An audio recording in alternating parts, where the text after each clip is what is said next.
자, 안녕하세요. 강찬희 원장입니다. 오늘은 보통 과잉 진료 하는지 안 하는지 사실 내가 충치에 대해서 공부를 하고 그걸 또 내 치아에 맞는지 적용한다는 게 제일 어렵습니다.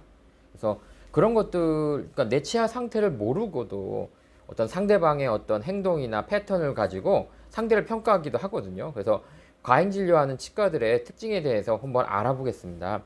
사실 배운 사람들이 무서운 게 있어요. 왜 무섭냐 하면 자기가 배운 걸로 자기를 보호하거든요. 그러면 환자들은 그걸 알 수가 없어요. 아니, 모르는 걸 어떻게 알아요? 정보가 비대칭인데. 저희는 보면 알죠. 그래서 보통 저도 치과 의사지만 과잉 진료에 대해서 한참 싸웠잖아요. 그래도 다구리 당하잖아요. 그냥 다구리 당해. 바보 만든다 그러죠, 우리가. 그냥 바보를 만들어 버리는 거예요. 그럼 제일 쉬워, 그게. 제 이상한 놈이야 하면 끝. 그래서 오늘은 어떻게 하면 과잉 치료하는 치과의 특징을 조금 알 수 있을까라는 데서 한번 알아보겠습니다. 보통 생각하는 게 뭐냐면, 정상 범위라는 게 뭐냐면 한두 개 차이 나는 걸 가지고 우리가 참 이게 과잉 진료라고 얘기하지가 못해요. 왜냐면 다른 데서는 찾았는데 여기서 못 찾을 진단을 못 할 때도 있거든요. 또 그럴 때에는 조금 물어보는 게 나아요. 차라리 다른 치과에 가서 선생님 이거 있는데 맞습니까? 솔직하게 물어보면 뭐 특별히 큰 문제가 없어요. 제가 얘기하는 건 뭐냐면 막 세 개 이상 막 차이가 나.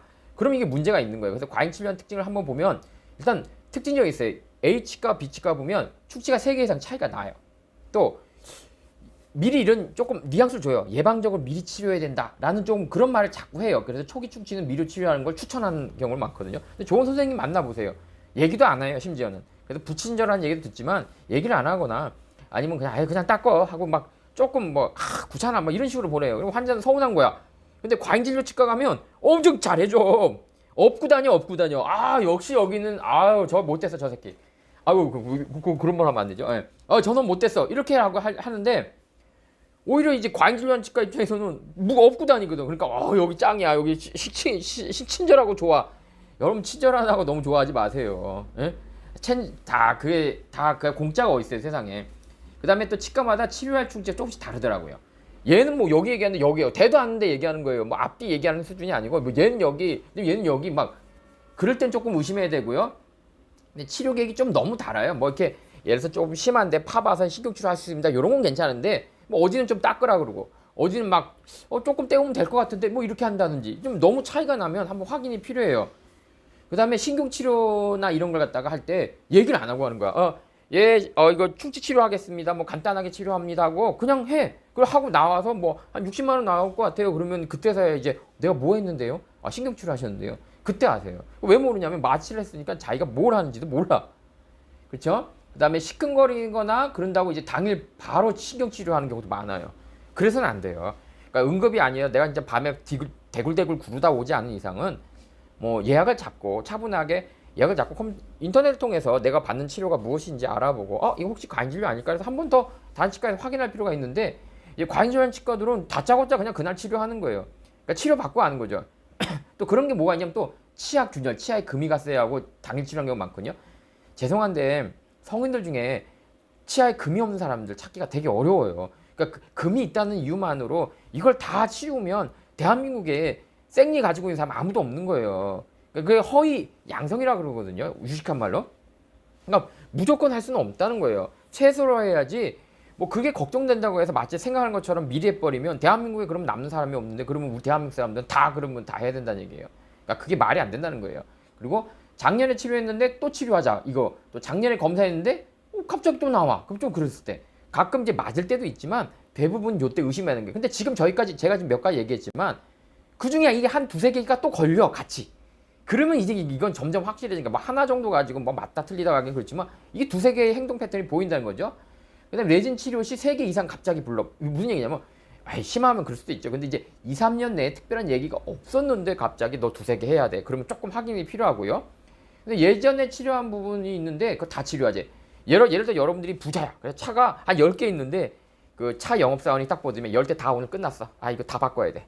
맛이 갔어요. 라고 하면 여러분들 바꾸겠어요? 아니잖아요. 똑같아요. 떼운 게 오래됐어도 어떻게 10개 할 때 오는데 10개가 다 썩을까요? 그 다음에 또 간단한 치료 현장 설명하는 바로 당일 치료는, 그러니까 별거 아니에요. 다듬어 줄게요. 이쁘게 해줄게요. 아름답게 할게요. 여기 있네. 간단하게 금방 돼요. 신경치료 하기 전 돈 더 들기 전에 조금 해드릴게요. 뭐 이런 식으로 예방적으로 미리 할게. 뭐 이런 느낌 주는 거예요, 계속.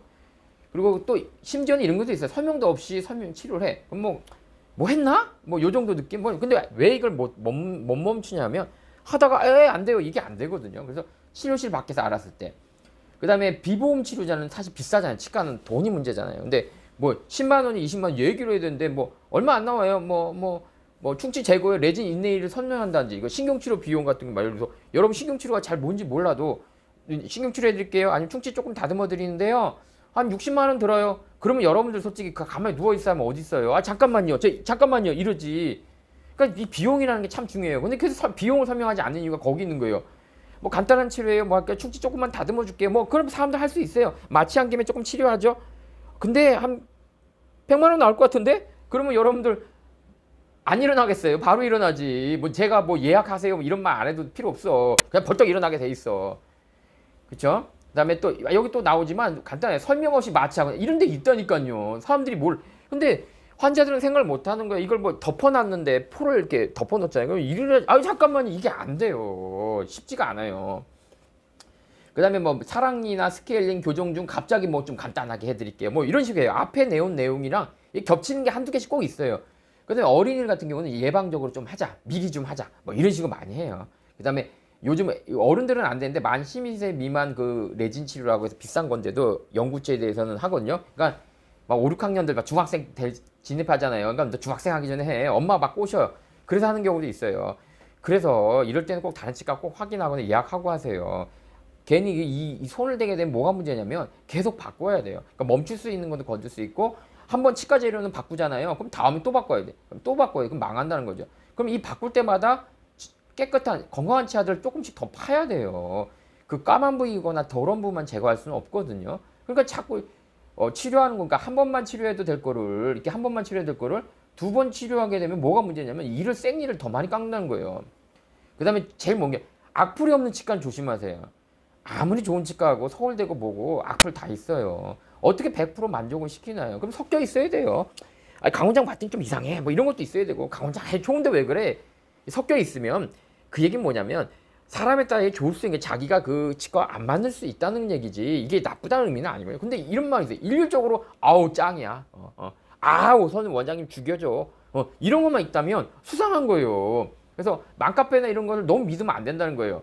왜냐면 그 사람들은 막 후기나 이런 걸 막 좋은 것만 올리고 나쁜 거 올리면 신고해서 지워버리니까 당연히 좋은 것만 없는 거예요. 그러니까 나쁜 것도 적당히 있어야 돼요. 갔더니 원장 개떡 같아. 어떤 사람은 뭔 소리야 난 잘 치료받았는데 라고 한다면 신뢰도가 오히려 높다는 거예요. 왜 맛집도 어때요? 맛집도 맛있다는 사람도 있지만 맛없던 사람도 있거든요. 그건 뭐냐면 내 입맛에 맞냐 안 맞냐는 거죠. 치과도 마찬가지예요.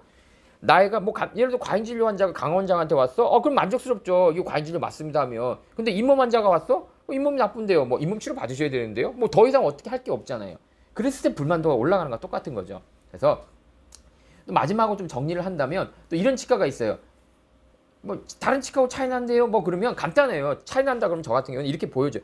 자 여기 때문에 그렇고 여기 때문에 여기에서 아마 차이가 날 거다. 단선생님은 여기 얘기했는데 여기에 이거 보세요. 여기 보면 여기 할 게 있잖아요. 이렇게 설명하면 되는 거지. 뭐 교과서로 치료하면니까 다른 거예요. 뭔 개소리예요. 그 개소리고 뭐 요즘 유행하는 게 있더라고요. 요즘 요 댓글 많이 달려요. 요즘 새롭게 유행을 하더라고요. 왜냐면 교과서대로 하면 안 된다고 자꾸 제가 얘기해서 그런지 모르지만 요즘 꼼꼼히 봐서 더 많은 거예요. 개소리예요. 어느 분이 이제 올려놓은 게 있는데 두 군데 갔더니 뭐 한 두 개 정도 하는데 딴 데 갔더니 한 네 개 하래. 왜 그래요? 그랬더니 꼼꼼히요. 개소리예요. 정말 그게 맞다면 엑스레이 딱 펴놓고 여기 보세요. 여기 엑스레이를 딱 펴가지고 자 보세요. 여기가 까맣죠? 라고 설명하면 끝이에요. 뭐야 씨. 걔가 나는 꼼꼼히 보면 걔는 덜 꼼꼼히 봐. 그런 게 어딨어요. 그러니까 개소리고 또 제일 개소리 중에 하나가 뭐냐면 예방적으로 미리 하는 사람이 있어요. 개소리예요. 뭐 한두 개? 그럴 수 있겠죠. 우리가 뭐 제가 얘기했죠. 한두 개 정도 그럴 수 있겠지. 근데 이게 3개, 4개, 10개가 되면요. 멍멍이 소리예요. 멍멍이 소리. 그럼 바로 나오면 됩니다. 걱정할 필요 없어요. 널린 게 치과예요. 좋은 선생님들 많은데 뭘 거기서 굳이 고민하는 사람분들 보면 이해가 안 돼요. 저는 옆에 가면 돼요. 뭐 그렇게 해야 치과가 바뀌는 거예요. 제가 지금까지 여러 가지 설명했지만 제가 느낀 게 뭐냐면 못 이겨요. 과잉진료 못 이겨요. 보이스피싱과 똑같아요. 보이스피싱 우리 맨날 강의하고 뭐 방송에도 나와도 맨날 당하잖아요. 과잉진료 이렇게 맨날 해보세요. 어떤 분들 그래. 강 원장님 왜 똑같은 얘기 또 해요. 그게 아니고 아는 분만 알아. 이거 제가 지금 똑같은 걸 할 때에는 정말 20대 애들, 20대 친구들 이제 막 뭐야 하면서 이런 친구들 살리려고 제가 방송을 하는 거예요. 이걸 보신 분들은 아 선수들은 필요 없어요. 이걸 보면 또 뭐 하겠어요. 답답하지. 이거 왜 또 그게 아니고 제 유튜브를 모르는 분들도 많아요. 이제 보는 사람도 있어요. 젊은 친구들 구해야 될 거 아니에요. 그래서 오늘은 좀 색다른 방식으로 좀 강의를 좀 했습니다. 제가 자꾸 이렇게 변화를 주는 건 뭐냐면 제가 뭐 편집을 잘하는 것도 아니고 뭘 잘하는 것도 아니고 뭐 어떻게 보면 비슷한 내용인데 이걸 전달하게 제대로 전달하려면 편집자 없이는 정말 쉽지 않더라고요. 제가 이번에 KBS에서는 해볼 만한 아침에 그 치과 과잉진료 피하는 법 해가지고 이제 한 두 번의 방영이 됐는데 그때 느낀 게 뭐냐면 아 역시 프로는 다르다. 제가 유튜브로 이렇게 여러 만들어서 해봤지만 내가 이렇게 표현할 수 있는 그 한계와 정말 이 프로들이 그 표현하는 한계는 너무 다른 거예요. 같은 내용 같이 설명하더라도 정말 완벽한 그래픽 나오면서 설명을 하는데 제가 느낀 게 뭐냐면 야 내가 뭐 이거 역시 그래서 전문가 편집자들을 보통 쓰는구나. 그리고 방송사 이 편집하시는 분들은 야 정말 급이 다르구나. 필요하면 뭐죠? 뭐 치아 이거 인레이 파는 장면 필요하다 그러면 그게 그래픽 나오고 저는 끼케야 이렇게 그림으로 이렇게 그려가지고 여기 파가지고 이렇게 메워요 이렇게 하면 그분들은 그래픽이 나오는 거예요. 그래서 설명하는 정도가 다르죠. 그래서 오늘은 한번 어떻게 모르겠습니다. 이게 맞는지 틀린지 모르겠지만 한번 해봤습니다. 자, 여러분들 꼭 이런 특징이 있다. 내 치아를 모르더라도 이런 걸 통해서 조금 이렇게 유추해 볼 수 있는 거죠. 그러니까 당하지 않도록 당일 치료만 안 해도 돼요. 솔직히. 그 선답하지 마시고 당일 치료만 안 해도 일단 과잉진료는 반은 피한 겁니다. 자, 여러분들 주의하세요.